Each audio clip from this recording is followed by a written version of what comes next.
तो दोस्तों अब बात यहाँ तक पहुँची थी कि रुद्र को यानी कि मुझे तन्वी के लिए फीलिंग्स आ चुकी थी, प्रॉपर अच्छी वाली फीलिंग्स। और इतना मैं जानता था और मेरे प्यारे दोस्त जानते थे कि ये फीलिंग्स लाइक नहीं, लव वाली है। तो भाई अब लव का इजहार करने के लिए पहले ये तो नहीं कर सकते कि तन्वी आई लव यू, नहीं, ये तरीका सही नहीं है। ये मेरे दिमाग ने भी कहा और मेरे दिल ने भी।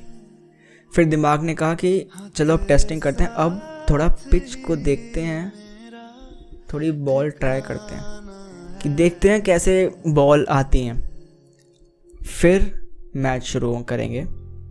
ठीक, पहली टेस्ट बॉल थी कॉन्वर्सेशन में बात घुसाना। अब कॉन्वर्सेशन में बात कैसे घुसाई जाए? कॉन्वर्सेशन में बात ऐसे घुसी कि यार तन्वी एक बात बता, सपोज कर तू कि हम ना डेट करते हैं या फिर हम रिलेशनशिप में आते हैं कुछ टाइम के लिए, तो कैसा लगेगा? तू अपना एक्सपीरियंस बता, मैं अपना एक्सपीरियंस बताऊंगा। ये पहली बॉल थी। ये दूसरी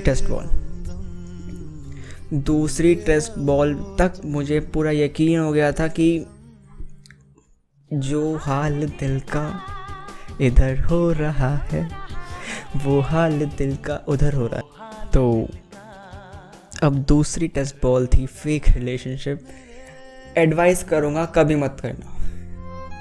ऐसा होता है कि हमारे कुछ बड़े होते हैं जो कहते हैं अरे करो इससे पता चलता है। नहीं, ऐसा कभी पता नहीं चलता। मैंने एक बॉल फेंकी और सामने से इतना गंदा डक आया कि मेरे मुंह पे लगी बॉल। मैंने कहा कि तन्वी यार पता है मुझे ना प्यार हो गया। अब वो एक्साइटेड होके पूछी और मैं पागल हूँ कि एक्साइटेड क्यों हो रही है?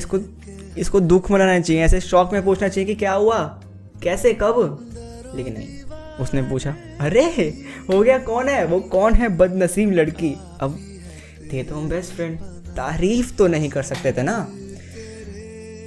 तो मैंने बताया और मैंने कहा एक काम करते हैं, इसको थोड़ा खींचते हैं, ये ऐसे नहीं मानेगी, ये टेढ़ी खीर है, इसको थोड़ा खींचते हैं बात को। तो मैंने कहा यार एक लड़की है मेरी, 2 गली छोड़ के पीछे रहती है और बड़ी सुंदर है यार, कर्ली बाल है उसकी, और जितनी भी इमेजिनेशन में एक आइडियल लड़की जो मेरे साथ रिलेशनशिप में हो सोच सकता था, सारी तन्वी को बता दी कि उसके कर्ली बाल हैं, जॉ लाइन है, और कंप्लेक्शन से वैसे में कोई फ़र्क नहीं पड़ता, लेकिन नेचर बहुत अच्छा है, सपोर्टिव है, अंडरस्टैंडिंग है, सब A to Z। पूरी कोशिश मैंने ये करी कि तन्वी कैसे ना कैसे जल जाए। तो जल जाए यार, थोड़ा जल जाओ, ताकि मेरे को अंदाज़ा हो जाए कि अब टेस्ट मैच ख़त्म हुआ, अब खेला जाएगा रियल मैच। लेकिन हमारे बैट्समैन ऐसे वैसे बैट्समैन नहीं हैं। मिस तन्वी शर्मा को सारी बॉल खेलनी आती थी। मैंने सोचा कि ये बॉल से काम नहीं चलेगा, अब सिंपल सा है, आर या पार। लेकिन ये छोटी सी बात सोचवाने के लिए मेरा 3 दिन का दिमाग और मेरे बेस्ट फ्रेंड का 3 महीने का दिमाग लगा। अब वो 3 महीने का दिमाग कैसे, उसके पीछे भी एक कहानी है, जल्दी से सुनते हैं। मेरा बेस्ट फ्रेंड ने एक लड़की पटाई मतलब उसकी एक नई गर्लफ्रेंड बनी और उसको और मुझे इंट्रोड्यूस करना था उसे। ठीक है, उसने बनाया एक इंस्टाग्राम का GC मतलब ग्रुप चैट। उसने बनाई एक इंस्टाग्राम की GC, मुझे किया ऐड, उसमें वो लड़की थी, वो खुद मेरा दोस्त था, और हमने बात करनी शुरू करी। मैंने कहा रुक, एक काम करते हैं, थोड़े से मज़े लेते हैं। अपन क्या करते हैं, मैं एज उस लड़की का दीवाना वाला आशिक, कि मैं दीवाना आशिक हूँ आपके पीछे और आप इसके साथ कैसे कर रहे हो, इसके साथ रिलेशनशिप पे आप आ ही नहीं सकते, मैं हूँ आपका आशिक। ये करके हमने बात शुरू करी और लिटरली इतनी गंदी शुरुआत करी मैंने लिखा यार I am obsessed with you what the मुझे बोलना नहीं चाहिए, पार्डन माय लैंग्वेज। लेकिन मैंने कैसे शुरुआत करी थी, वो शुक्र है उसने ब्लॉक नहीं किया। वो कॉन्वर्सेशन हमारी चली और इतनी इंटेंस, इतनी डीप हो गई थी कि एक पर्टिकुलर पॉइंट पर अब मेरे को एक लड़की की ज़रूरत थी। मैंने टाइम देखा तो बज गए थे 10:30 और 10:30 बजे तन्वी आती है ऑनलाइन। मैंने कहा एक काम करते हैं, आज तन्वी को एक गेम खिलाते हैं। तो आई एम रेडी। मैंने कहा तन्वी आ जा, तू है मेरी गर्लफ्रेंड, वो लड़की है मेरी क्रश, तुझे मुझे डांटना है। ये पूरा प्लान सेट करके सारे पत्ते बिछा दिए थे और अपन अटैक करने को रेडी। बात आगे बढ़ी, बात हुई। वहाँ पे मेरे दोस्त को पता लग गया था कि रुद्र और तन्वी का कुछ तो चल रहा है, क्योंकि एक ऐसी लड़की जिससे मैं रोज़ 10:30 से 12 बात करता था, हमारी कॉन्वर्सेशन में कोई मीम शेयर नहीं होती थी, कोई मीम्स की जगह ही नहीं थी। हमारी कॉन्वर्सेशन होती थी 1 to 1, तूने क्या किया मैंने क्या किया, सारे टॉपिक्स। हाँ, आप समझो तो हम एक दूसरे को जानते हुए भी और समझने की कोशिश कर रहे थे, और वही वो फेज़ था।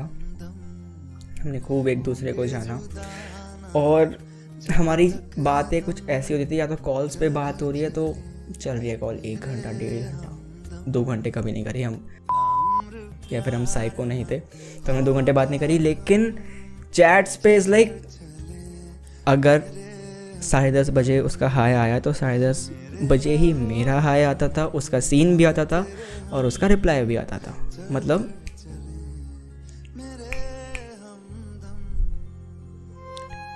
यहाँ से मैसेज, सीन, टाइपिंग, रिप्लाई, ये बिल्कुल ऐसे कि हम बेचैन है दूसरे से बात करने के लिए, एक दूसरे से बात करने के लिए हम बेचैन हैं। सो दोस्तों, ये सब चीज़ें जब मैंने अपने दोस्त को 3 महीने बाद बताया कि देख ऐसा ऐसा भी हो रहा है, लेकिन उस पर मैंने क्या किया, उस पर बेस्ट फ्रेंड का लेबल लगा के उसे दिखाया। भाई बेस्ट फ्रेंड है यार, तो था तो वो मेरा दोस्त थी।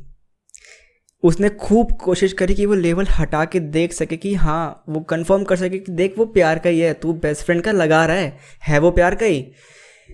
लेकिन मैंने भी काफ़ी तबीयत से लगाया था, निकलता तो नहीं लेकिन निकालना पड़ा, क्योंकि अब वो घड़ी आ गई थी जब मुझसे अब कंट्रोल नहीं हो रहा था। 1.5 साल हो गया था कि मैं तन्वी को जानता था, और पूरा 1 साल की मुझे उसको लेकर फीलिंग्स। मैंने लेबल हटा के उसे दिखाया, देख भाई ऐसा है, ये चल रहा है, अब बता मैं क्या करूं। जब उसने जाना कि मैं कितना पागल हो चुका हूँ उसके पीछे, या फिर मेरा इंस्टेंट रिप्लाई वाला सीन हो गया, या फिर मेरा उसके लिए रात के 12 बजे तक जगना, जो बंदा अपनी नींद से इतना प्यार करता था कि किसी भी चीज़ को लेके नींद से कॉम्प्रोमाइज़ नहीं हो सकता था, अब वो किसी के लिए नींद कॉम्प्रोमाइज़ कर रहा था।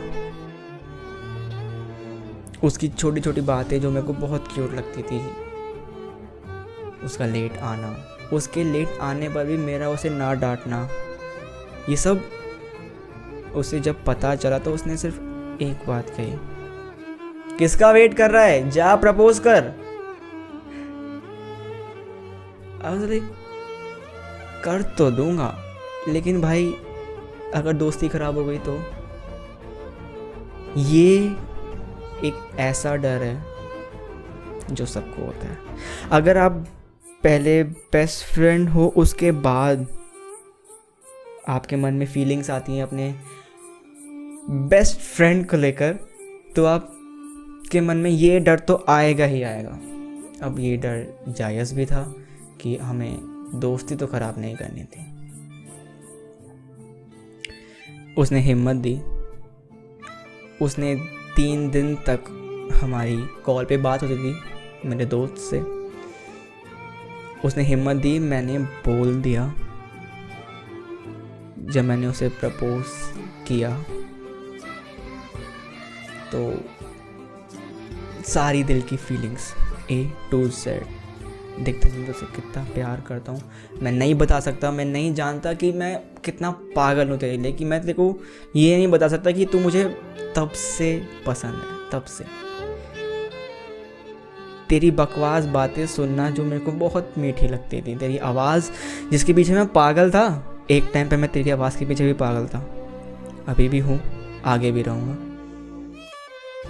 तू जब लेट आती तो गुस्सा होना, लेकिन एक सेकंड में जब तेरा हाय का रिप्लाई आता था तो मान जाना।